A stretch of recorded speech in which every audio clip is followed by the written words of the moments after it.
Ya, shalom Bapak Ibu, saudara-saudara sekalian, selamat pagi.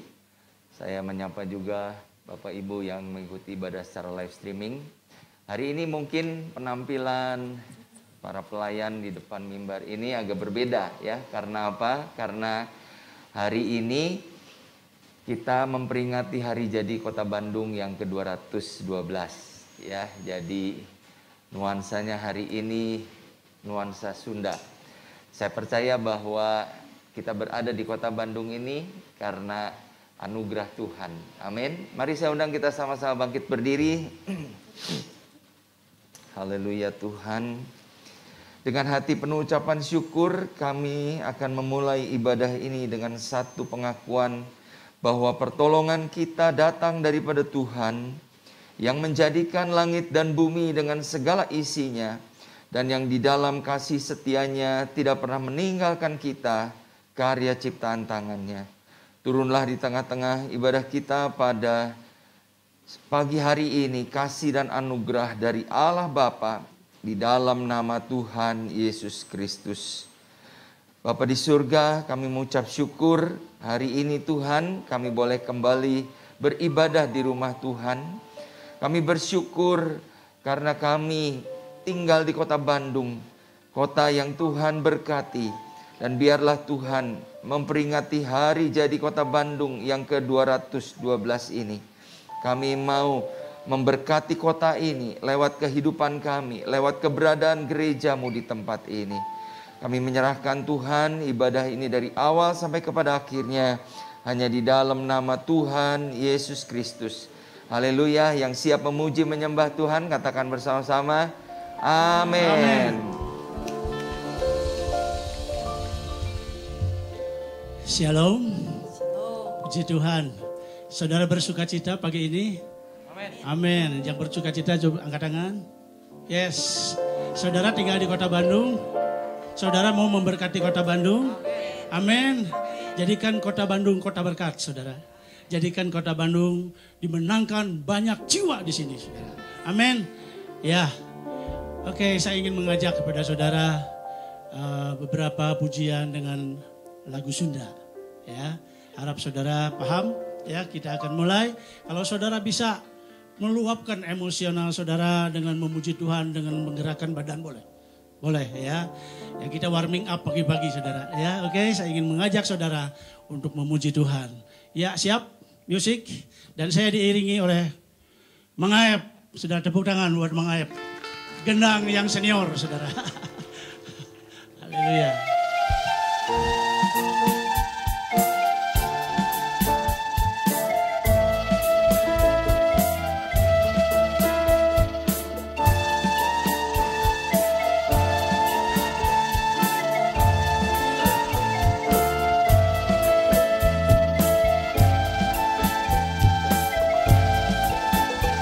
Namina Yesus.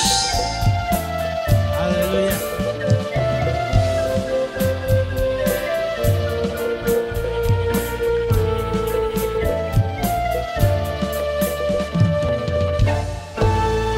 Namina Yesus, namina Yesus, anu disebut Gusti.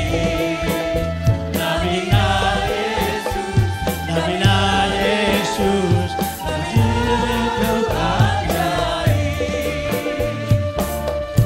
namina Yesus, namina Yesus, namina Yesus, namina disebut Gusti. Namina Yesus, namina Yesus, namina nu ajaib. Gusti Yesus nu nyagerkeun dina segala panyawa. Gusti Yesus nu ajaib. Gusti namina Yesus, namina Yesus, namina Yesus, namina disebut Gusti. Namina Yesus, namina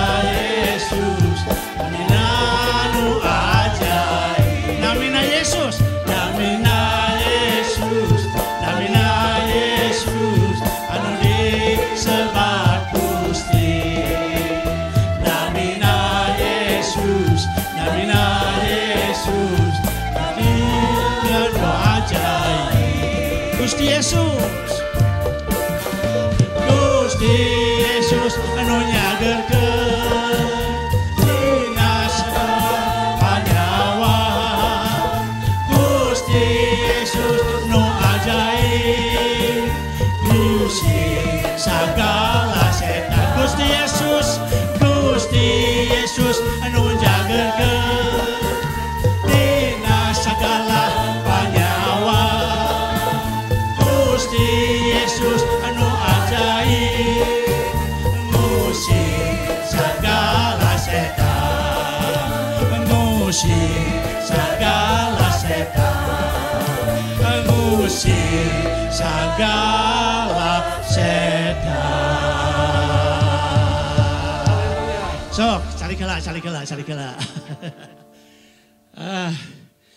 Muji syukur ka Gusti ya. Anu disebat Gusti, Yesus teh Gusti. Ya eta nu pasti orang Sunda masuk nyarios teh kitu. Anu disebat Yesus teh eta Gusti. Ya, percaya ya, Gusti nu tiasa nyagerkeun. Mun urang keur loba masalah. Ya. Urang tong lompat ka manusia. Urang harus lari kepada Gusti Yesus. Amin. Ya, gitu. Pandaraos tuh nyebatnya ke Gusti Yesus. Arek mundur di dalam Tuhan. Anu arek mundur angkat tangan. Ulah, lebar. Ya, batur darah ratang ka Yesus. Ya, lebar, sayang saudara. Ya, kita jangan undur di dalam Tuhan. Kita harus maju terus. Amin. Abdi moal mundur, abdi moal ngejar. Aya kan laguna? Oke? Sok nangdung deui ya, aya kuat mah. Ayo. Siap. Iya.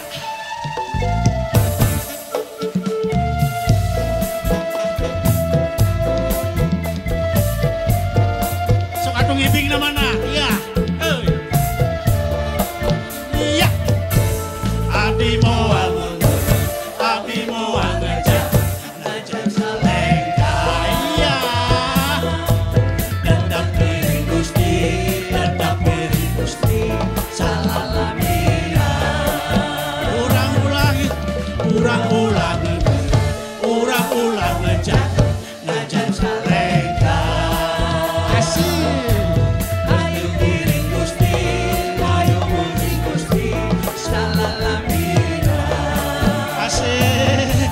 Nuhun karama, anu disabada, adi sejabati, kapan tenang. Nuhun karama, anu disawarga, adi muji syukur ka Anu.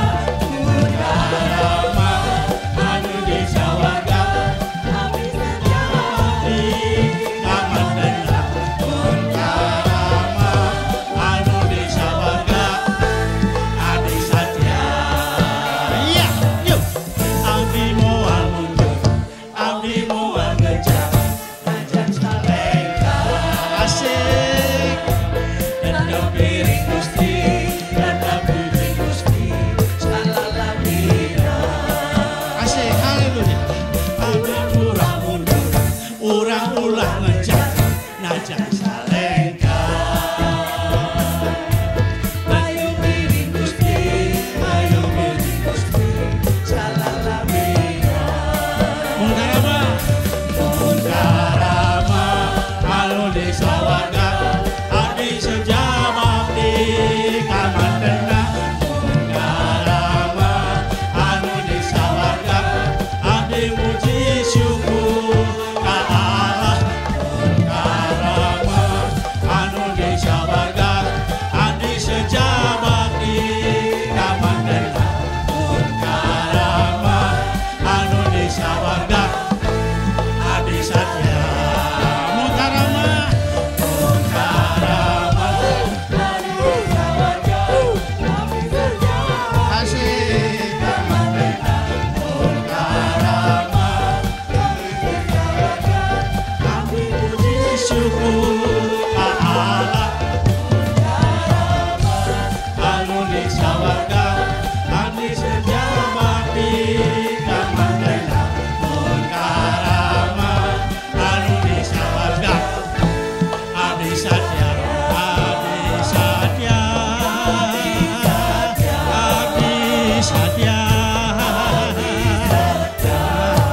Saudara capek memuji Tuhan? Capek tak? Kudu kuat saudara ya.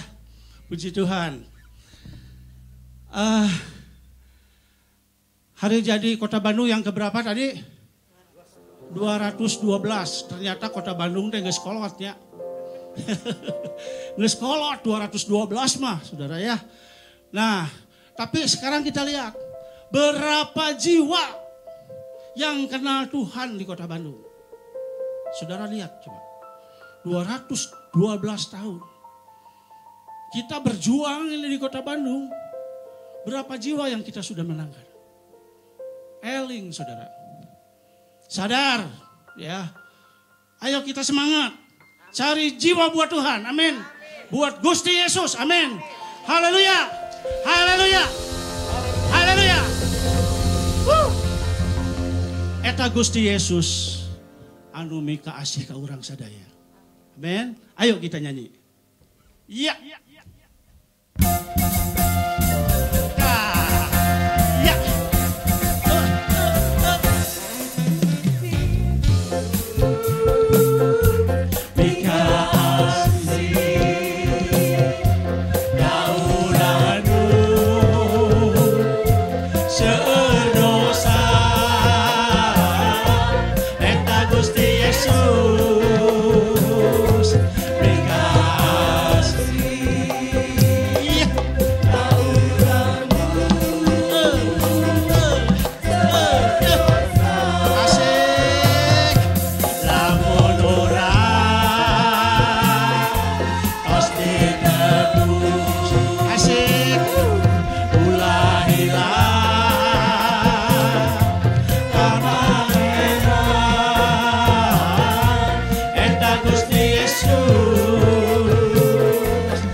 tapi resepnya muji Gusti dan resep.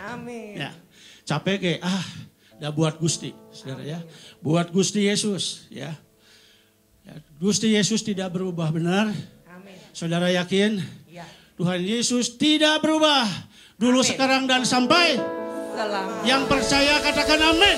Amin. Yang percaya katakan amin. Amin. Semua katakan amin. Amin. Yes. Tuhan Yesus tidak berubah. Ya. Tuhan Yesus tidak berubah. Tidak berubah.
Pujian lama, saudara. Tapi dengan pujian ini berapa banyak jiwa dimenangkan? Amin. Berapa banyak jiwa dimenangkan karena pujian ini? Saudara nyanyi, Tuhan Yesus. Tuhan Yesus tidak berubah. Dan kuasanya. Amin. Kuasanya tidak berubah, saudara. Dan sekarang pun bisa nyata dalam diri saudara, amin. Ada kuasa di tempat ini, amin.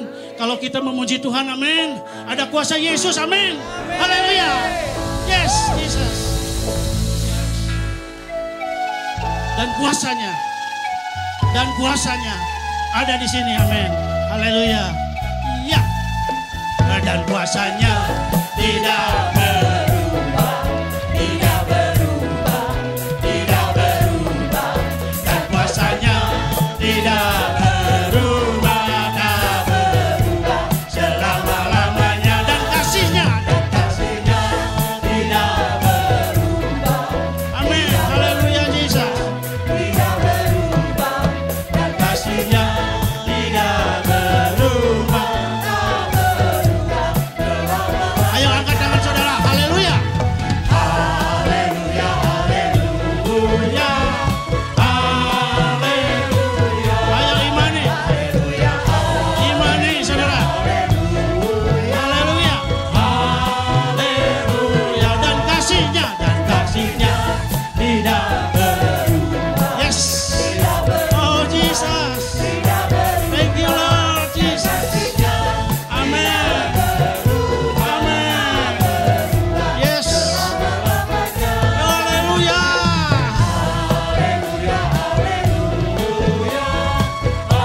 Yesus tidak berubah, Moa berubah, Moa berubah. Gusti Yesus, Moa berubah, Moa berubah. Salamilaminya Gusti Yesus, Moa berubah, Moa berubah, Moa berubah. Gusti Yesus.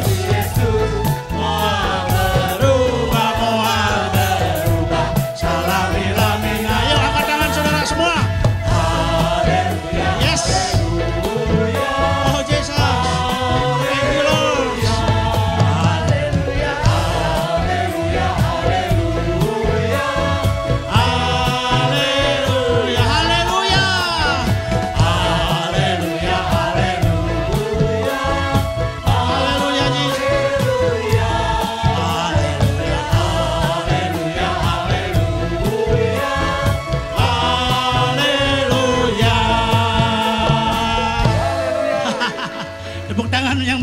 Tuhan Yesus. Amin. Kuasanya tidak berubah, amin. Kasihnya juga tidak berubah. Saya percaya Yesus hadir di tempat ini saat ini. Yesus, kita persiapkan hati kita. Kita datang dan menyembah Tuhan saat ini. Mari kita datang pada Tuhan. Aku percaya Engkau bekerja saat ini, Yesus. Aku percaya Engkau bekerja buat kebaikan, Tuhan. Aku boleh merasakan Engkau hadir di sini. Aku boleh merasakan bahwa Engkau hadir di tempat ini, Yesus. Menjamah kami. Menjamah jemaat semua di tempat ini. Menjamah yang lemah. Menguatkan yang lemah. Menjamah yang sakit. Menyembuhkan yang sakit.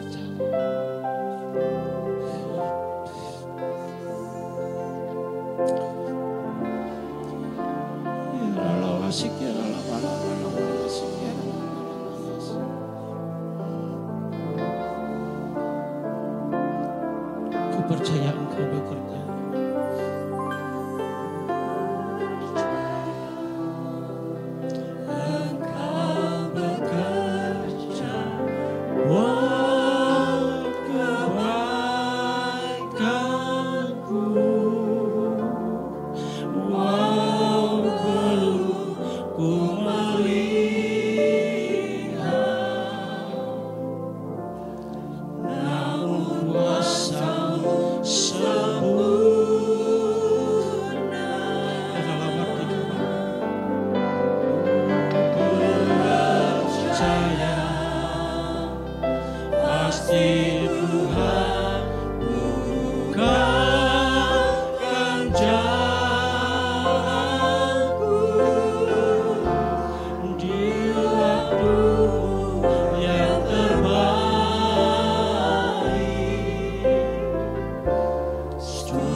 Kuasamu sempurna.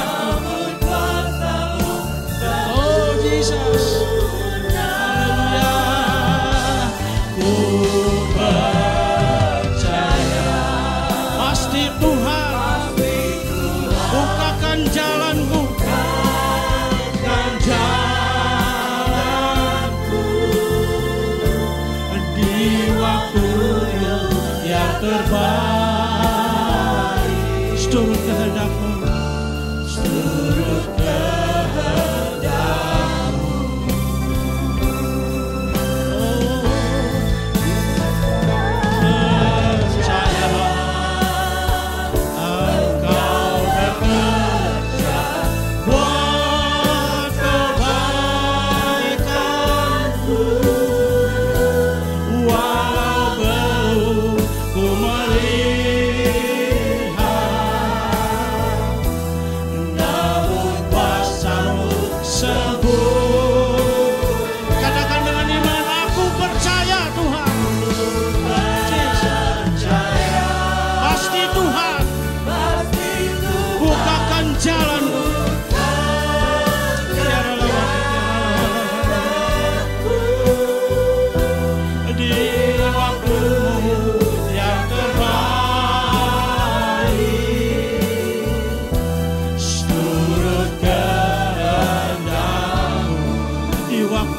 terbaik, di waktu yang terbaik.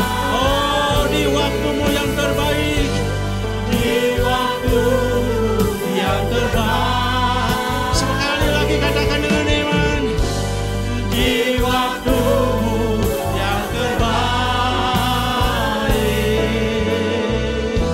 Sudut kehendakmu. Tepuk tangan buat Tuhan, katakan haleluya, haleluya. Terima kasih Tuhan, terima kasih Yesus. Kami mengucap syukur. Oh, Engkau Tuhan, waktumu yang terbaik Tuhan, waktumu yang terbaik Tuhan. Kami menyembah-Mu, oh kami menyembah-Mu Tuhan. Segala pujian, segala hormat hanya bagi Yesus. Engkau Raja di atas segala raja. Engkau Tuhan kami Tuhan. Engkau yang kami sembah saat ini. Kami berseru, kami berseru. Engkau baik Tuhan, Engkau ajaib. Terima kasih Tuhan. Oh, haleluya. Terima kasih. Terima kasih. Thank you Lord. Thank you Lord. Kami memuji Engkau Tuhan. Kami memuji kebesaran-Mu Tuhan Yesus. Kami mau menyembah-Mu. Engkau Allah yang hidup. Engkau Allah yang ajaib Tuhan. Terima kasih.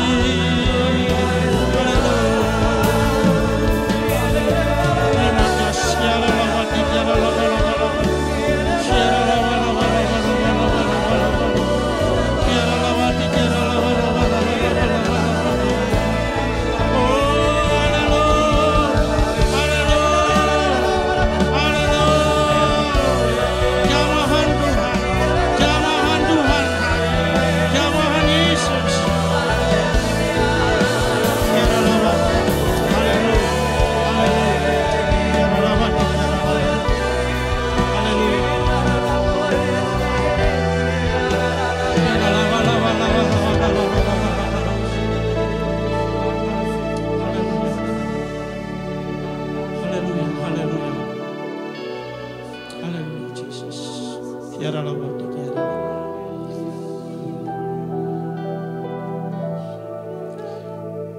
Ku tetap cinta,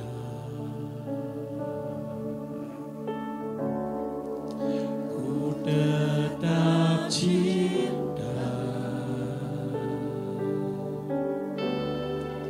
walau badai datang menerpa, ku tetap cinta. Aku tetap setia Tuhan. Ku tetap setia. Kiara lawati, kiara lawati. Ku tetap setia. Walau topan datang menerpa, ku tetap setia. Sekali lagi katakan, aku tetap cinta. Ku tetap cinta. Yes, Jesus. Ku tetap cinta. Yes, Jesus. Walau badai datang menerpa, ku tetap cinta. Aku tetap setia. Tetap setia. Inilah janjiku Tuhan. Ku tetap setia. Inilah janji kami Tuhan Yesus. Walau topan datang menerpa, ku tetap setia.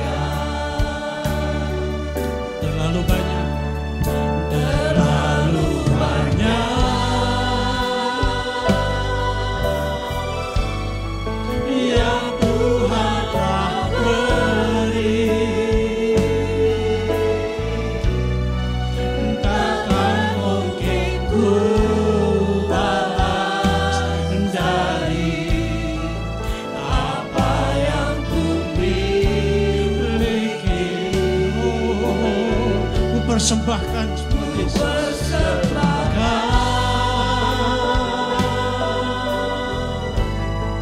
Seluruh hidupku, dan ku tetap cinta, biar ku tetap setia untuk selama-lamanya. Sampai-sampai ku tetap cinta, ku tetap cinta. Walau badai datang menerpa, ku tetap cinta. Yes, Jesus, aku tetap setia. Ku tetap setia. Yes. Ku tetap setia. Itulah janji kami, Tuhan Yesus. Walau topan datang menerpa, ku tetap setia. Terlalu banyak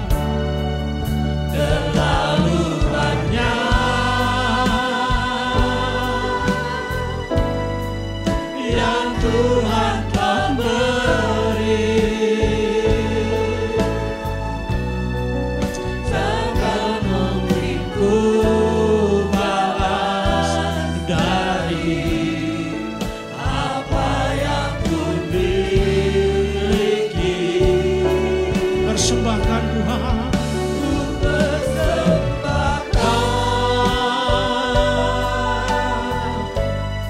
seluruh hidupku. Yes, Jesus, biar ku tetap cinta, biar ku tetap setia untuk selama-lamanya. Biar ku tetap cinta, biar ku tetap setia untuk selama-lamanya. Haleluya Tuhan. Haleluya. Kalau Engkau Allah yang tidak berubah dulu, sekarang, dan sampai selama-lamanya, kasih-Mu tidak berubah dalam hidup kami Tuhan. Biarlah kami juga menjadi pribadi-pribadi yang tetap mengasihi Tuhan, tetap mencintai Engkau Tuhan. Apapun yang terjadi dalam kehidupan kami, mungkin ada badai, mungkin ada tantangan, tetapi kami tahu Tuhan, karena Engkau begitu setia mengasihi kami, kami mau tetap mencintai Engkau. Terima kasih Tuhan, pagi hari ini kami sudah memuji-muji nama-Mu, dan saat ini kami mau teduhkan hati kami untuk bersama-sama merenungkan kebenaran firman-Mu.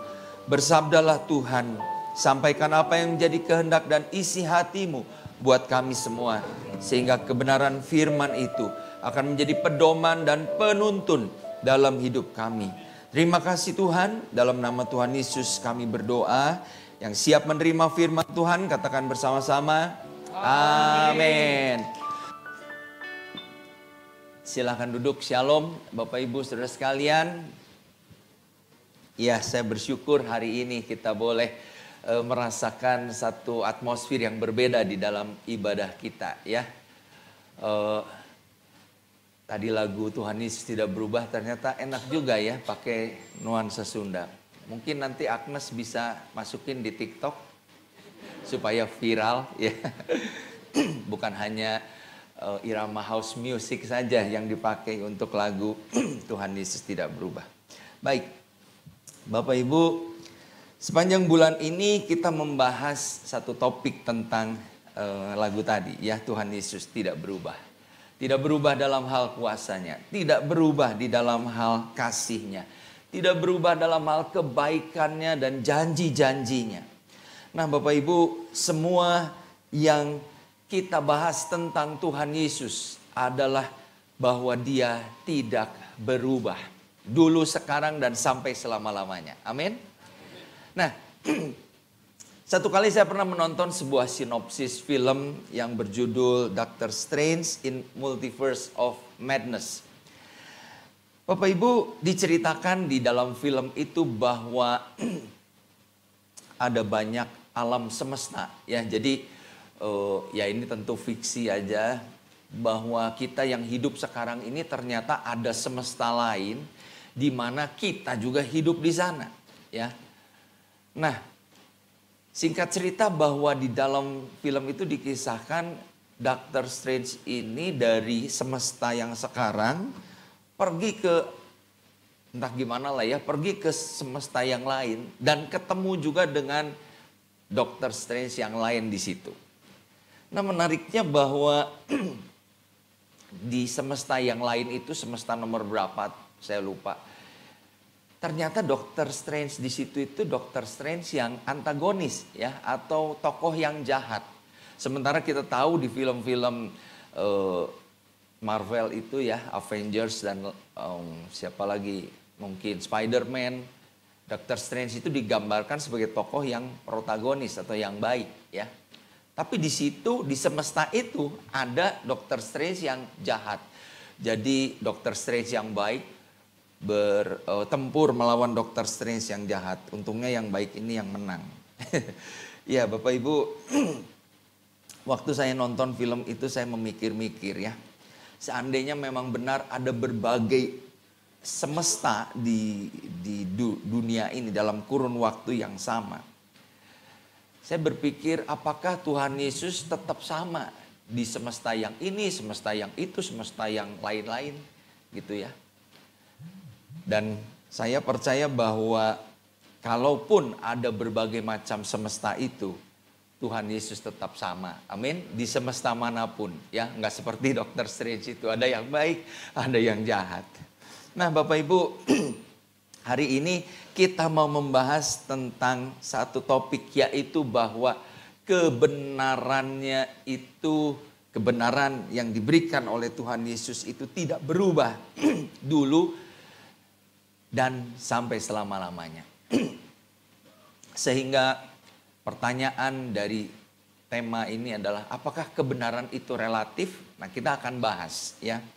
Tapi saya ingin mengatakan kenapa sih kita perlu mempunyai satu keyakinan atau satu pemahaman bahwa kebenaran Tuhan Yesus itu tidak berubah.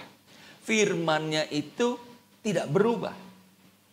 Bapak Ibu, hari-hari ini kita hidup di zaman yang disebut dengan era postmodernisme. Ya. Satu konsep atau paradigma dalam era postmodernisme itu berkata begini. Interpretasi atau penafsiran atas segala sesuatu tergantung pada masing-masing manusia. Ya. Misalnya begini. Jadi Bapak Ibu, kalau kita membaca sebuah buku, dulu mungkin kita berpikir bahwa kalau kita membaca sebuah buku, kita akan berkata, oh ini merupakan sebuah kebenaran yang dituangkan oleh si penulis dalam buku tersebut. Ya, buku tentang apa saja, pelajaran kah atau buku tentang sejarah dan lain sebagainya. Dari dulu selalu kita percaya bahwa apa yang ditulis di dalam buku sejarah, misalnya tentang G30 SPKI atau ya lain-lain lah ya, baik sejarah Indonesia maupun sejarah dunia, kita anggap itu sebagai suatu hal yang benar, kita telan mentah-mentah. Tetapi zaman sekarang bukan kebenaran itu ditentukan oleh si penulis, tapi pembacalah yang akan menginterpretasikan buku itu sesuai dengan keyakinannya. Mungkin ada pembaca-pembaca yang berkata, wah buku ini memuat kebenaran, ya sepenuhnya memuat kebenaran. Tapi mungkin ada pembaca lain yang berkata, ya saya bisa menganggap dalam buku ini ada beberapa kebenaran, tapi ada bagian-bagian lain yang saya nggak setuju dengan tulisan dari si pengarang buku itu. Bahkan mungkin ada pembaca yang berkata, wah ini mah buku sampah ya. Ini nggak ada kebenaran sama sekali di dalam buku tersebut. Nah, jadi dengan kata lain bahwa di dalam era postmodernisme ini tidak ada yang namanya kebenaran absolut atau universal. Kebenaran itu menjadi sesuatu yang relatif menurut anggapan, menurut pengalaman, menurut cara berpikir dari masing-masing orang. Nangkep sampai sini Bapak Ibu? Dan karena kebenaran itu relatif dalam era postmodernisme itu, setiap pendapat, setiap pemikiran orang itu harus dihargai. Setiap orang boleh berbicara bebas sesuai dengan apa yang dia pikirkan. Nah, kalau Bapak Ibu suka membaca portal-portal berita ya, sekarang kan jarang ya kita baca koran. Ada yang masih langganan koran? Mungkin sudah sangat jarang sekali ya. Kalau dulu kita baca koran kita anggap itu ya itulah kebenaran yang dituangkan di dalam berita-berita itu. Tetapi sekarang ya kalau kita membaca di portal-portal berita seperti kompas.com, detik.com dan lain sebagainya, maka kita bisa menemukan ada orang-orang yang suka komen ya. Suka nulis pendapatnya di artikel tersebut. Ada yang setuju, ada yang tidak setuju, ada yang netral, ada yang membuli gitu ya artikel ini. Ini artikel apaan sih? Nggak ada manfaatnya dan lain sebagainya. Bapak Ibu, itulah zaman di mana sekarang kita hidup, ya. Dan di era postmodernisme ini orang menolak arogansi bahwa kita boleh memaksakan atau bisa memaksakan teori atau keyakinan kita kepada setiap orang. Nah, Bapak Ibu, konsep ini juga merambah ke dalam dunia iman atau dunia beragama, kehidupan beragama. Tidak sedikit orang-orang yang mengaku beragama, ya entah itu Kristen, entah itu agama-agama lain, tetapi kemudian dia memilah-milah. Oh, ini memang benar atau kebenaran ini saya bisa terima. Tapi yang ini saya nggak bisa terima atau saya anggap ini bukan suatu kebenaran yang absolut. Nah, Bapak Ibu, di zaman atau di era postmodernisme ini orang kemudian menilai mana yang benar, mana yang salah dari keyakinannya, dari kitab sucinya berdasarkan apa yang dia mau. Ya, ini masih sesuai dengan zaman sekarang atau tidak? Ini up to date atau tidak? Nah, Bapak Ibu, tapi kalau kita merenungkan firman Tuhan, maka saya ingin katakan bahwa konsep berpikir atau paradigma dalam era postmodernisme ini ternyata bukan hal yang baru. Ya, coba Bapak Ibu kita buka di dalam Hakim-Hakim pasal yang ke-17.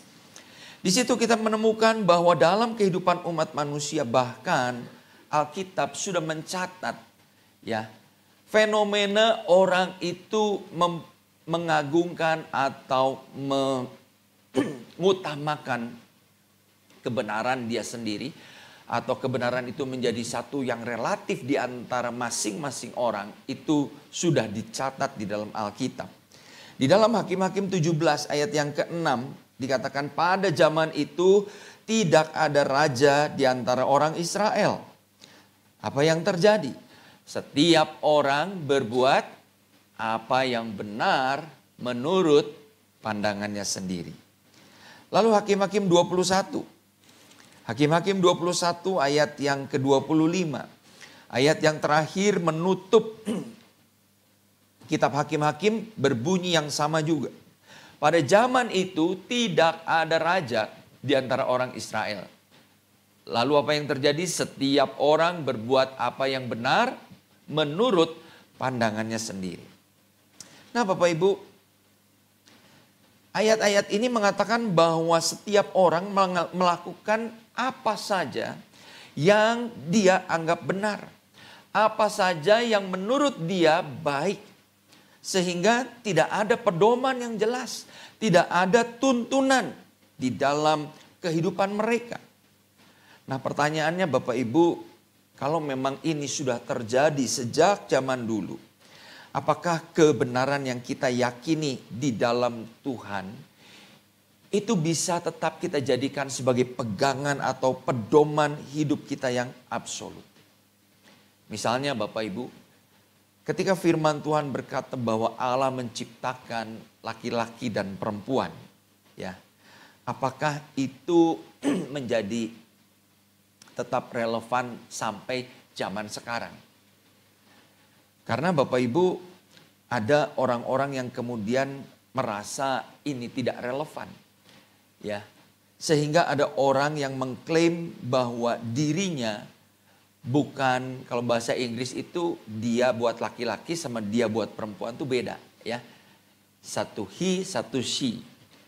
Tapi orang-orang yang menganggap dia bukan perempuan atau bukan laki, yang istilahnya adalah non-biner, mereka lebih suka dipanggil they, ya. Padahal they itu adalah mereka, orang ketiga tapi dalam bentuk jamak. Tapi kenapa demikian? Karena mereka nggak mau, kalau she itu sudah pasti perempuan kan, kalau he itu sudah pasti laki-laki. Nah, baru-baru ini viral Bapak Ibu, ada seorang mahasiswa baru yang masuk universitas, mungkin Bapak Ibu bisa lihat di YouTube, ya. Ditanya sama dosennya, kamu ini laki-laki atau perempuan? Lalu dia jawab apa? Saya bukan kedua-duanya, katanya, ya. Sampai dosennya marah, dosennya usir dia keluar. Sudah jelas dari tampilannya laki-laki. Ditanya, di KTP kamu jenis kelaminnya apa? Laki-laki. Nah, terus kenapa kamu nggak mau mengakui sebagai laki-laki? Pokoknya dia tetap bersikukuh, tetap meyakini bahwa saya bukan laki-laki, saya bukan, dan juga bukan perempuan. Nah Bapak Ibu, beberapa bulan yang lalu seorang hamba Tuhan, Pastor Yusak Kancana bilang di sini juga, ya, bahwa di Amerika sekarang pilihan gender itu bukan hanya male dan female saja, ya. Dulu kita tinggal contreng mana sesuai jenis kelamin. Tapi sekarang katanya ada puluhan, sehingga bukan hanya male, female, tapi juga ada others, ya. Others lalu ditulis mungkin others-nya teh apa gitu, ya. Nah, begitu banyak orang mulai merelatifkan kebenaran, ya.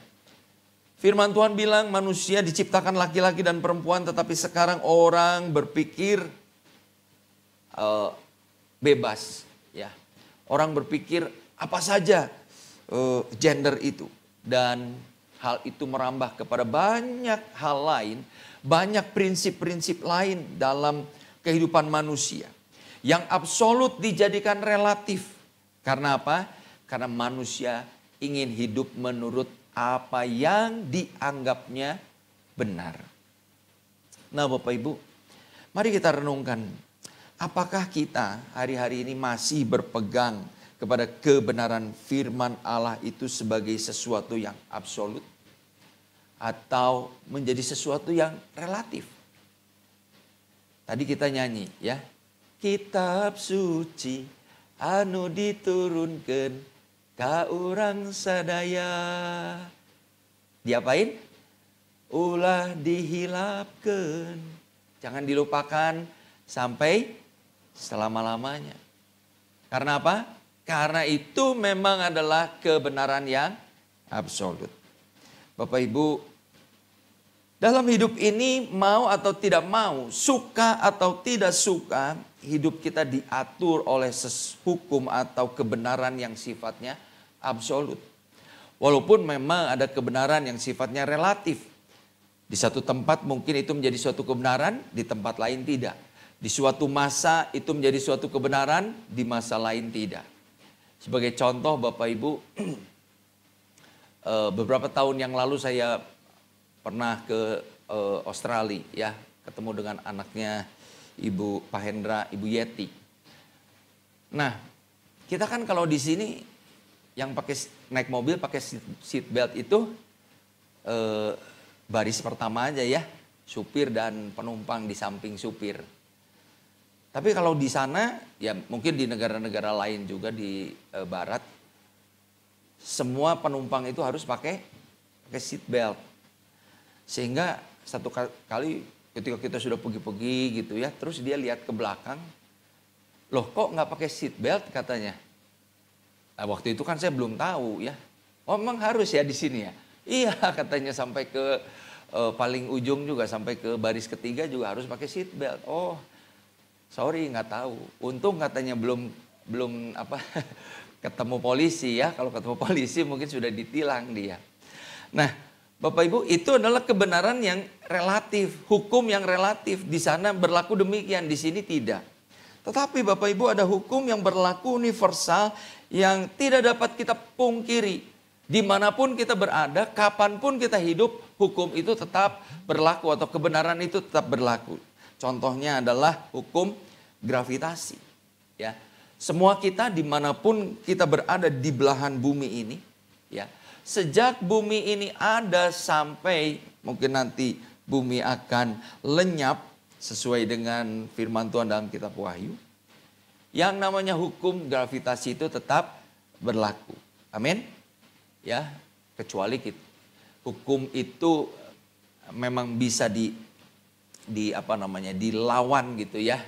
Ada hukum dalam fisika, gaya dorong, gaya gaya angkat ya, yang membuat manusia bisa terbang. Tapi tentu konsekuensinya ya, ada energi yang dibutuhkan ya, ada bensin, ada gas, ada listrik pasti yang harus dipakai supaya orang bisa melawan hukum gravitasi itu. Tetapi secara umum mau tidak mau kita akan terus berpijak atau kita tetap berada kepada arah pusat bumi ini. Bapak Ibu, kalau di dalam realita kehidupan lahiriah atau natural ada kebenaran yang absolut, pertanyaannya adalah kenapa kita meragukan tentang keyakinan bahwa firman Tuhan itu adalah kebenaran yang absolut, kebenaran yang hakiki di dalam kehidupan kita. Oleh karena itu melalui firman Tuhan hari ini saya ingin mengajak kita untuk meneguhkan kembali sikap kita terhadap ajaran kebenaran. Bahwa kebenaran firman Tuhan itu adalah absolut. Mungkin ada orang-orang yang berusaha untuk merelatifkan kebenaran, memaksakan ketiadaan kebenaran itu sebagai kebenaran yang baru. Tetapi saya ingin katakan bahwa kebenaran firman Tuhan itu adalah sesuatu yang absolut. Amin. Firman Tuhan yang diberikan kepada kita jangan dilupakan sampai selama-lamanya. Nah Bapak Ibu, cepat saja sekarang bagaimana sikap kita seharusnya terhadap kebenaran. Yang pertama Bapak Ibu, kalau kita menyadari kebenaran yang Tuhan berikan kepada kita melalui firman-Nya itu adalah sesuatu yang absolut, maka kita harus menundukkan diri pada kebenaran tersebut. Mau tidak mau. Ya. Ketika kita menundukkan diri kepada kebenaran, kita menyatakan bahwa kita ini adalah memang makhluk yang terbatas. Orang-orang di era postmodernisme ini beranggapan bahwa manusia adalah subjek dari segala sesuatu sehingga dia bisa menentukan kebenaran bagi dirinya sendiri. Itu adalah satu bentuk kesombongan, kearoganan manusia terhadap Allah pencipta yang telah memberikan kebenaran yang absolut kepada manusia. Tetapi pada saat kita tunduk kepada kebenaran, kita menyiratkan bahwa kita makhluk yang lemah. Dan oleh karena itu kita harus menghormati Tuhan yang menyatakan kebenaran atau sang kebenaran itu sendiri. Tuhan Yesus berkata dalam Yohanes pasal yang ke-14 bahwa dialah jalan dan kebenaran dan kehidupan. Kalau kita mengakui Yesus adalah Tuhan. Tadi kita nyanyi Gusti Yesus, ya. Dia adalah jalan kebenaran, maka kita harus mengakui bahwa sepenuhnya kebenaran itu adalah berasal daripada Dia. Nah sayangnya Bapak Ibu, ada banyak orang tidak mau tunduk pada kebenaran karena dia merasa diri benar. Nah kalau kita kembali kepada hakim-hakim tadi, pasal 21 ayat 25, dikatakan tidak ada raja sehingga mereka kemudian bertindak atau melakukan apa yang mereka anggap benar. Bapak Ibu, kata tidak ada raja itu menegaskan bahwa pada saat itu tidak ada otoritas, ya. Tidak ada orang atau tidak ada pihak yang menjadi penentu dari hukum atau kebenaran. Bapak Ibu, maka dari situ kita dapat mengambil kesimpulan, ketika tidak ada otoritaslah manusia itu akan bertindak sendiri-sendiri. Bertindak menurut apa yang dia anggap benar. Tidak peduli itu merugikan orang lain, tidak peduli itu merusak tatanan hidup atau melawan kodratnya. Itu dilakukan oleh orang-orang yang tidak memiliki otoritas di atas hidupnya. Dan apa akibatnya ketika orang-orang dikatakan berbuat apa yang benar menurut pandangannya sendiri? Bapak Ibu, dari Hakim-Hakim 17 sampai Hakim-Hakim 21, kita melihat yang terjadi di dalam zaman itu. Karena tidak ada otoritas, tidak ada yang menjadi raja, yang terjadi adalah kekacauan. Coba kita lihat beberapa kekacauan yang terjadi pada masa hakim-hakim. Mulai dari pasal 17 sampai pasal 21. Hakim-hakim 17, Bapak Ibu, ayat 2 dan 3. Boleh ditampilkan di layar, saya tidak akan baca semua. Tapi di situ dikisahkan bahwa ada seorang yang namanya Mika. Dia punya ibu, ibunya ini kehilangan uang katanya. Tapi sebenarnya uang itu diambil sama Mika. Nah waktu Mika kembalikan uang itu, ibunya bilang, waduh saya bersyukur engkau diberkati anakku. Lalu ayat 3 dia bilang, sebagai tanda ucapan syukur saya karena uang itu diketemukan, maka saya mau mempersembahkan uang itu buat Tuhan. Tapi apa yang terjadi? Atau bagaimana dia mempersembahkan uang itu? Ternyata dia mempersembahkan uang itu dengan membuat patung pahatan dan patung tuangan. Yang pada akhirnya tujuannya adalah untuk disembah. Padahal apa? Dia berkata, aku mau menguduskan uang itu bagi Tuhan. Dia mau persembahkan uang itu bagi Tuhan, tapi realisasinya adalah dia bikin patung berhala. Kenapa Bapak Ibu itu terjadi? Ada dua kemungkinan. Pertama, karena dia tidak tahu kebenaran, ya, bahwa membuat patung berhala itu adalah dosa, adalah kekejian di hadapan Tuhan. Atau yang kedua, dia merasa bahwa dia pakai uangnya dipersembahkan untuk Tuhan dan dia mau bikin apa saja itu sah-sah saja. Artinya kalau menurut saya ini bagus, kalau menurut saya ini baik, ya udah saya lakukan. Itu ciri atau itu adalah fenomena dari orang bertindak menurut apa yang dia rasa benar. Lalu apa yang terjadi? Hakim-hakim 17 ayat yang keempat. Boleh tampilkan? Setelah patung tuangan itu jadi, apa yang dilakukan oleh Mika? Maka Mika menaruh itu, bukan di ayat 4, ayat 5. Mika menaruh patung itu di rumahnya. Dan kemudian yang menarik di bagian B dikatakan dia menabiskan salah seorang anaknya laki-laki menjadi imamnya. Bapak Ibu, Mika mengangkat anaknya menjadi imam. Padahal yang boleh jadi imam adalah siapa? Orang-orang dari suku Lewi.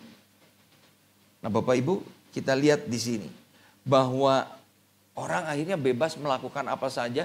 Dia ngangkat siapa saja, jadi imam, jadi pemimpin, jadi orang yang dia mau percayai. Lalu kemudian Hakim-Hakim 17 ayat 12. Ceritanya ada orang Lewi yang datang ke rumah dia. Lalu setelah ngobrol-ngobrol, udahlah kamu jadi imam saya di tempat saya. Maka ayat 12, Mika menabiskan orang Lewi itu, orang muda itu menjadi imamnya dan diam di rumah Mika. Bapak Ibu, kita lihat sekali lagi di sini, ya. Siapa Mika sehingga dia punya wewenang, ya, untuk menabiskan orang menjadi imam. Tetapi pada zaman itu karena orang menganggap apa yang saya anggap baik, saya lakukan, ya. Maka dia bisa meminta siapa saja atau menabiskan siapa saja menjadi imam sesuai dengan keinginannya, sesuai dengan apa yang dia anggap baik. Nah Bapak Ibu, ini menjadi sesuatu yang sangat kacau di masa itu, ya. Hakim-Hakim 18 ayat 18 sampai 20. Orang Lewi itu kemudian diajak oleh suku Dan, ya, yang karena pada waktu itu akan menyerbu sebuah tempat. Mereka bilang, udah ikut sama kami aja lah. Daripada kamu menjadi imam suatu keluarga, Mika ini mending kamu jadi imam buat sebuah suku kan.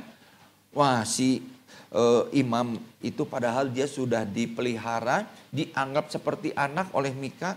Tapi dia pergi, ya, mengikuti orang-orang suku Dan itu tanpa mengingat kebaikan dari Mika, ya. Lalu yang lebih mengerikan lagi di Hakim-Hakim 19. Hakim-Hakim 19 ayat 1, kemudian ayat 25, di situ dikatakan ada seorang Lewi, ya. Seorang Lewi, seorang rohaniwan. Dia katanya mengambil gundik dari Bethlehem Yehuda. Ya. Seorang Lewi, seorang rohaniwan punya gundik. Tidak berhenti sampai di situ. Ketika kemudian orang-orang Benyamin hendak mengepung dia, hendak memperkosa orang Lewi ini, ya. Ini kegilaan lain lagi dari suku Benyamin yang hampir membuat mereka dimusnahkan. Orang-orang Benyamin itu mau memperkosa orang Lewi yang notabene cowok juga. Artinya apa? Pada zaman itu terjadi satu kebejatan moral sama seperti di Sodom dan Gomora. Tapi yang lebih mengerikan adalah rohaniwan ini, orang Lewi ini, memberikan gundiknya untuk diperkosa oleh orang Lewi semalam-malaman sampai dia akhirnya mati, si gundik ini, pada keesokan paginya. Dan yang mengenaskan adalah sementara gundiknya itu diperkosa, dikatakan si orang Lewi ini tidur saja. Seolah-olah gak ada masalah. Santai aja. Baru pagi-pagi dia lihat di depan pintu, gundik saya mati gini. Kemudian timbullah sesuatu yang mengakibatkan peperangan antara orang Israel dengan suku Benyamin. Bapak Ibu, kalau rohaniwan hidupnya seperti ini, punya gundik, lalu tidak peduli, begitu tega memberikan gundiknya untuk diperkosa, bahkan nggak peduli dengan keadaan gundiknya tersebut. Betapa bejat kehidupan rohaniwan pada masa itu, apalagi umatnya, benar nggak? Ya. Sehingga tidak heran orang-orang Benyamin pada waktu itu hidup jadi homoseksual, pemerkosa, pembunuh, sikapnya amoral. Itu semua terjadi karena apa? Karena mereka tidak hidup dengan kebenaran yang absolut. Bapak Ibu, kehidupan tanpa kebenaran hanya akan menghasilkan kekacauan, kebobrokan moral, pemberontakan, tidak ada belas kasihan dan kepedulian. Sebaliknya Bapak Ibu, kehidupan yang mengarahkan diri pada kebenaran. Firman Tuhan di dalam Yesaya 32 ayat 17 mengatakan, di mana ada kebenaran, di situ akan tumbuh damai sejahtera, ketentraman, dan ketenangan. Bapak Ibu, kita mau hidup seperti apa? Hidup di dalam kekacauan, hidup di dalam kebobrokan moral, hidup di dalam berbagai kebingungan, atau kita mau hidup dalam damai sejahtera, hidup dalam ketenangan dan ketentraman. Kuncinya adalah mari kita tetap berpegang, kita tetap tunduk pada firman Tuhan sebagai satu-satunya patokan yang absolut, yang tidak berubah dulu, sekarang, dan sampai selama-lamanya. Bapak Ibu, ini yang akan menjadi pegangan dalam kehidupan kita. Bapak Ibu, kita tidak bisa mengingkari hukum Allah. Kita tidak bisa berpikir karena saya mau mengikuti keinginan saya bebas melakukan itu. Semua itu akan ada konsekuensinya. Sebagai penutup, kita baca di dalam Pengkhotbah 12 ayat yang ke-13.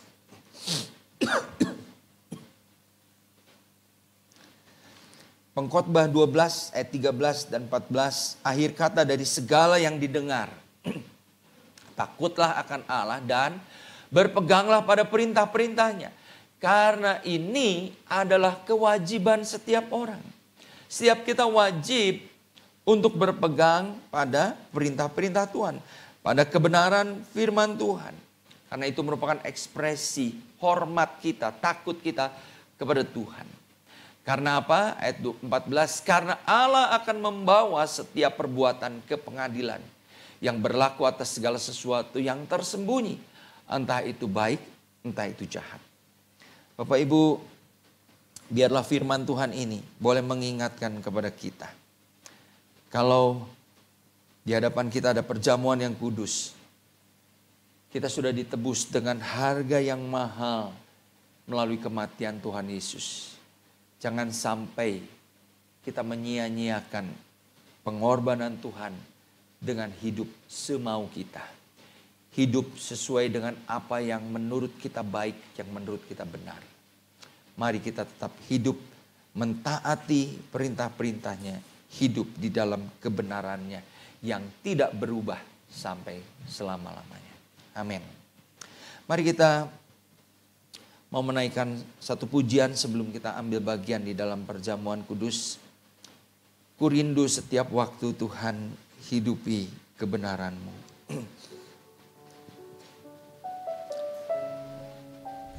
Mari kita renungkan setiap kebenaran yang Tuhan berikan. Ku rindu setiap waktu hidupi kebenaran-Mu. Ya benar Tuhan.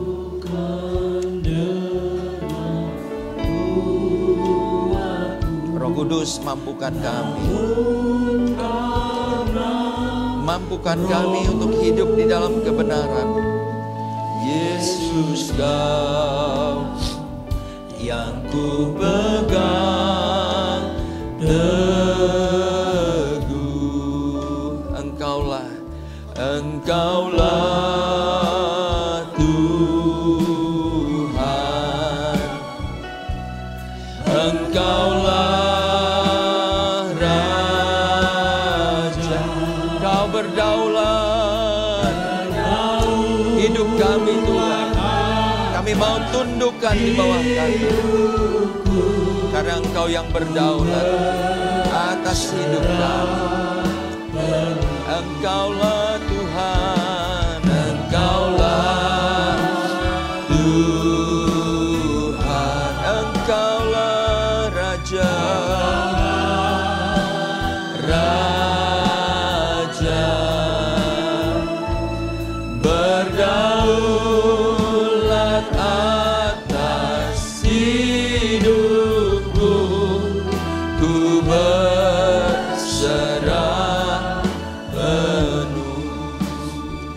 undang para pelayan perjamuan boleh maju ke depan. Tuhan, terima kasih buat firman-Mu pada pagi hari ini mengingatkan kepada kami. Engkaulah kebenaran yang sejati, yang tidak berubah dulu, sekarang, dan sampai selama-lamanya. Biarlah kami mau menjadi pribadi-pribadi yang terus hidup di dalam kebenaran-Mu Tuhan. Meskipun seringkali kami lemah, meskipun mungkin kami seringkali gagal mentaati firman-Mu, tetapi kami minta Roh Kudus memampukan kami untuk kami hidup di dalam kebenaran. Kalau sebentar Tuhan, kami akan mengambil bagian di dalam perjamuan yang kudus. Hamba berdoa, sucikan, kuduskan setiap kami. Layakan kami Tuhan. Kalau ada dosa-dosa yang sudah kami perbuat, Tuhan, kami mohon pengampunan-Mu. Biarlah darah-Mu mentahirkan kami. Sehingga perjamuan kudus yang kami terima ini boleh menjadi berkat buat kami semua. Terima kasih Tuhan. Kami menyerahkan waktu ini ke dalam tangan. Di dalam nama Tuhan Yesus kami berdoa. Amin.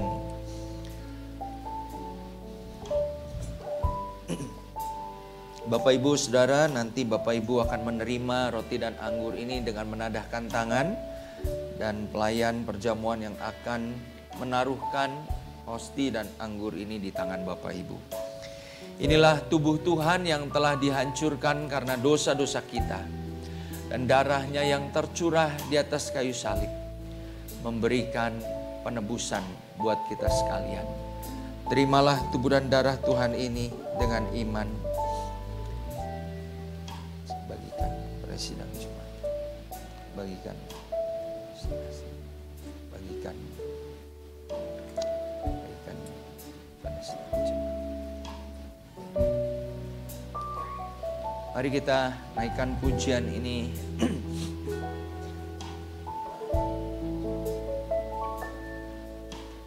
Ku rindu setiap waktu hidupi kebenaran-Mu, bukan dengan kuatku, namun karena Roh-Mu. Yesus, Kau yang ku pegang teguh. Engkaulah Tuhan, Engkaulah Raja. Apakah ada yang belum dilayani? Hidupku ku berserah. Kalau sudah, saya undang kita sama-sama bangkit berdiri. Engkaulah Tuhan, Engkaulah Raja. Terimalah tubuh dan darah Tuhan. Pergaulan atas hidupku, ku berserah penuh. Sekali lagi kita berdoa, terima kasih Tuhan, kami percaya ketika kami mengaku segala dosa kami, Tuhan melayakkan kami untuk menerima persekutuan tubuh dan darah Tuhan ini. Dan kami percaya melalui persekutuan tubuh dan darah Tuhan ini, kuasa-Mu akan dinyatakan, yang sakit akan menerima kesembuhan, yang lemah akan dikuatkan, yang berbeban berat akan beroleh penghiburan. Karena kasih Tuhan dinyatakan atas kita semua. Dalam nama Tuhan Yesus kami berdoa dan mengucap syukur. Mari Bapak Ibu kita angkat roti di tangan kanan tinggi-tinggi. Dengarkanlah firman Tuhan ini. Sebab apa yang telah kuteruskan kepadamu telah aku terima dari Tuhan. Yaitu bahwa Tuhan Yesus pada malam waktu Ia diserahkan mengambil roti dan sesudah itu Ia mengucap syukur atasnya. Ia memecah-mecahkannya dan berkata, Inilah tubuhku yang dipecahkan bagi kamu. Perbuatlah ini menjadi peringatan akan aku. Mari kita akan makan bersama-sama tubuh Tuhan ini dengan iman di dalam nama Tuhan Yesus Kristus.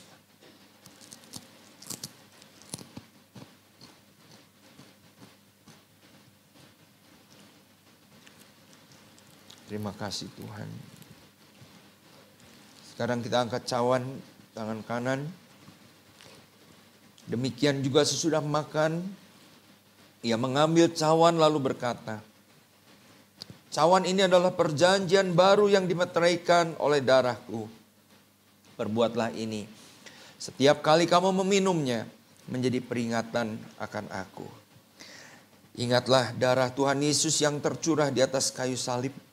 Setiap tetesnya begitu berharga. Biarlah kita boleh terus hidup di dalam kekudusannya sebagai wujud hormat kita, kasih kita kepada Tuhan. Kita minum bersama-sama dengan iman di dalam nama Tuhan Yesus Kristus. Terima kasih Tuhan, kami percaya kuasa persekutuan tubuh dan darah Tuhan ini menjadi bagian kami semua. Dengan iman kami terima kesembuhan bagi kami yang sakit. Dengan iman kami terima kekuatan dan penghiburan dari Tuhan. Di masa-masa kami lemah, di masa-masa kami penuh dengan pergumulan. Dengan iman kami terima kekuatan untuk kami hidup berjalan di dalam kemenangan atas dosa, atas segala kegagalan-kegagalan sepanjang 1 bulan ke depan. Hamba berdoa Tuhan berkati setiap sidang jemaat-Mu yang telah mengambil bagian di dalam perjamuan kudus ini. Dalam nama Tuhan Yesus kami berdoa. Amin. Silakan duduk Bapak Ibu. Sebentar kita akan menyaksikan atau mendengarkan pengumuman sementara cawan akan dikumpulkan.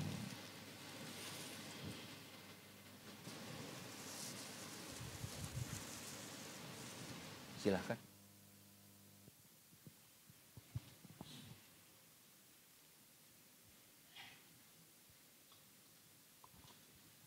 Shalom Bapak Ibu Saudara semuanya.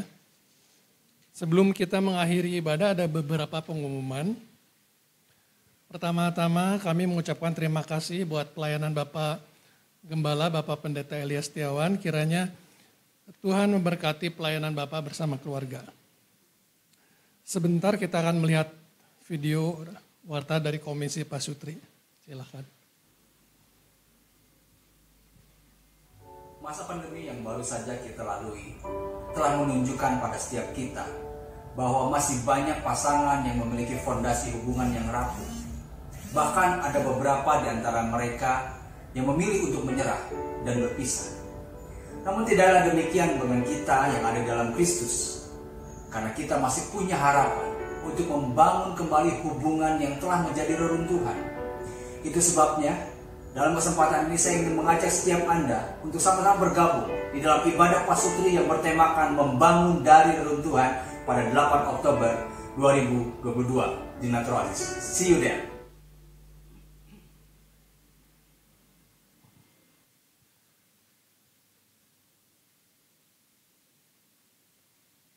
Kami juga bagi Bapak Ibu yang sudah mengambil formulir pendaftaran harap segera mengambil kemeja panitia setelah ibadah ini selesai. Dan pendaftaran acara ini paling lambat sampai dengan hari ini. Acara ini juga berlaku bagi jemaat remaja EPIK, pemuda Atoran, dan juga anak-anak E-Kids. Kami juga memberikan kesempatan buat Bapak Ibu, saudara semua yang akan memberikan support berupa hadiah atau door prize untuk acara ini. Dapat juga Bapak Ibu menghubungi meja panitia dengan PIC-nya Bapak Christian. Sebentar juga kita akan melihat video sponsorship dari panitia HUT dan Natal. Persilakan. Shalom Jemaat GIA Maleer. Dalam rangka HUT gereja kita yang ke-36 dan Natal, gereja kembali mengadakan sponsorship kalender 2023. Untuk itu, kami mengajak Bapak, Ibu, dan saudara-saudari untuk berpartisipasi dalam sponsorship tahun ini. Berikut adalah tampilan kalender sponsorship.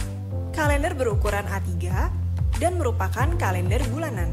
Terdapat 2 macam template sponsorship. Template pertama dengan ukuran 6x9 cm. Ditempatkan pada bagian hardcover kalender dengan harga Rp7.500.000 per kotak. Dan template kedua dengan ukuran 4,5x4,5 cm. Ditempatkan pada bagian lembar bulanan kalender dengan harga Rp500.000 per kotak. Materi yang berupa ucapan pribadi atau logo perusahaan dapat diserahkan kepada panitia paling lambat tanggal 30 Oktober 2022. Untuk pembayaran dapat berupa cash atau transfer ke rekening BCA dengan nomor 3460413647 atas nama Lydia Francisca. Untuk informasi dan keterangan lebih lanjut dapat menghubungi Saudari Devi Katarina di nomor 0878 2100 5700 atau Saudari Monica Kusono di nomor 0813 2454 2017. Demikian pengumuman mengenai sponsorship. Tuhan Yesus memberkati. Diberitahukan kepada seluruh jemaat bahwa siaran rekaman ibadah di Radio Maestro yang akan biasanya setiap hari Minggu pukul 12.15, mulai bulan Oktober 2022, siaran tersebut akan diganti dengan program perenungan dan podcast dengan tema-tema khusus. Jadi jemaat juga dapat mengikuti siaran gereja kita di waktu yang sama di hari Minggu pukul 12.15. Selanjutnya kami juga menyampaikan bahwa dengan dimungkinkannya jemaat mengikuti ibadah secara onsite pasca pandemi ini, maka tayangan live streaming yang biasanya disiarkan melalui channel YouTube Gia Maleer mulai tanggal 16 Oktober akan ditiadakan. Rekaman ibadah akan ditayangkan di channel YouTube setelah melalui proses editing dan mixing beberapa hari kemudian. Dimohon jemaat dapat menjadi maklum. Demikian pengumuman hari ini. Mari kita berdoa. Mari sama-sama kita berdiri. Bapa di surga, kami mengucapkan syukur Tuhan pada pagi hari ini Tuhan. Kami bersyukur buat kesempatan kami dapat beribadah bersama ya Tuhan, menikmati setiap firman Tuhan yang sudah ditaburkan. Kami bersyukur dan kami percaya Tuhan, firman ini akan tumbuh di dalam setiap hati kami, berbuah lebat ya Tuhan, sehingga kami bisa menjadi berkat di dalam kehidupan. Bapa, kami juga mau berdoa buat hari jadi Kota Bandung yang ke-212 ya Tuhan. Kami berdoa buat setiap pimpinan di Kota Bandung ya Tuhan, dan juga masyarakat Kota Bandung ya Tuhan. Kami memberkati kota ini ya Tuhan. Kami memberkati kota ini, semoga kota ini tetap menjadi kota yang baik ya Tuhan, yang aman dan tentram ya Tuhan, sehingga kami nyaman tinggal di kota ini. Kami memberkati para pemimpin kota ini ya Tuhan, semoga mereka menjadi para pemimpin yang menjadi panutan buat setiap masyarakat, menjadi pemimpin yang toleransi setiap apapun agama yang dianut oleh masyarakat Kota Bandung. Kami memberkati Kota Bandung di hari jadinya yang ke-212. Kami percaya Tuhan tahun-tahun ke depan Kota Bandung akan semakin baik, semakin tentram, semakin aman, dan nama-Mu dipermuliakan. Terima kasih Tuhan. Bapak, Ibu, Saudara, mari kita angkat amplop persembahan kita. Bapak, Engkau melihat tangan-tangan yang terangkat. Kau berkati ya Tuhan, setiap amplop-amplop persembahan ini ya Tuhan, Kau memberkati sehingga persembahan ini dapat dipergunakan untuk kemuliaan kebesaran nama-Mu saja Tuhan.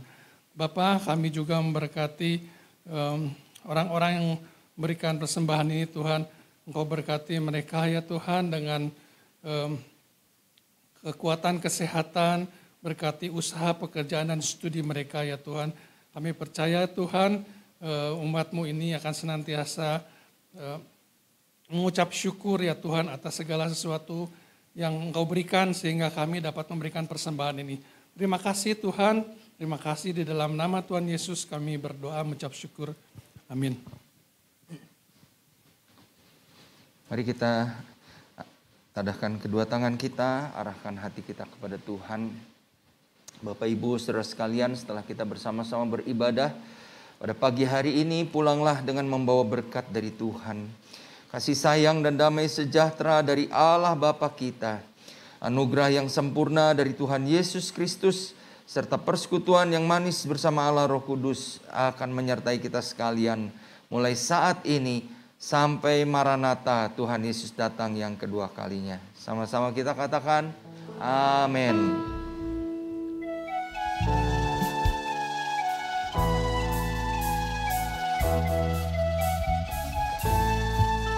Tuhan Yesus tidak berubah, tidak berubah, tidak berubah. Tuhan Yesus tidak berubah, tidak berubah selama-lamanya. Dan kuasanya tidak berubah, tidak berubah, tidak berubah. Dan kuasanya tidak berubah, tak berubah selama-lamanya. Haleluya.